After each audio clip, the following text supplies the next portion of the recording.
తోటి ఎవరన్నా సరే రిటైర్మెంట్కి ఇక్కడికి వచ్చి చాలా క్షేమంగా భద్రంగా ఉండే సిటీ.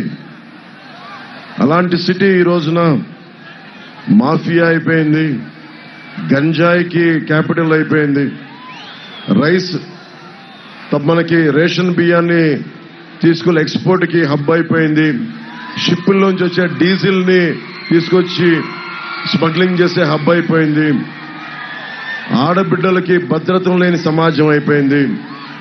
అపార్ట్మెంట్లో వెళ్ళి ఏదైనా మాట్లాడదాం బయటకు వద్దామంటే బ్లేడు బ్యాచ్లను పెట్టి బెదిరించే గుండాగర్దీ అయిపోయింది.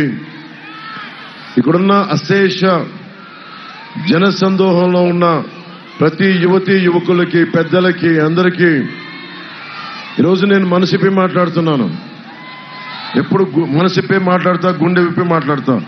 కానీ ఈరోజు మన కొండబాబు గారిని, ఉదయ్ గారిని గెలిపించడానికే మాత్రం రాలేదు.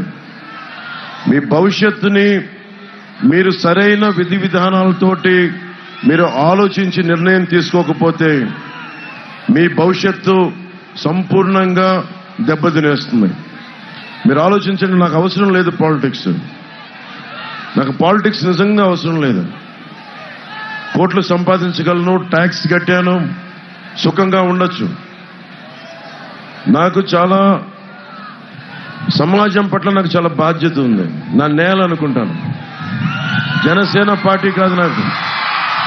ఇర్రెస్పెక్ట్ ఆఫ్ పార్టీస్, పార్టీలకి సంబంధం లేకుండా ఓట్లు పడ్డాయా లేదా నాకు తెలీదు, భవిష్యత్తు ఏముంటుందో కూడా నాకు తెలీదు.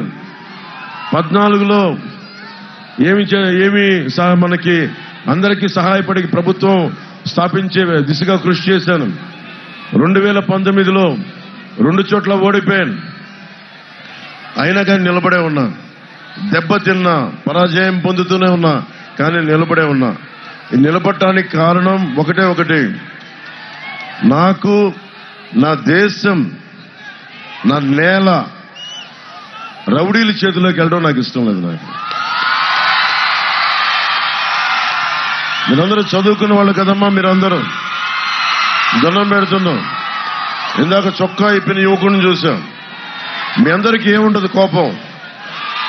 నాకు క్రిమినలైజేషన్ ఆఫ్ పాలిటిక్స్, రాజకీయ నేరాలు చేసేవాళ్ళు, మనందరికీ సలహాలు చెప్పేవాళ్ళు, మనం ఎలా నడుచుకోవాలని చెప్పేవాడు ఒక ఎమ్మెల్యే, ఒక ఎంపీ, ఒక ప్రభుత్వం, ఒక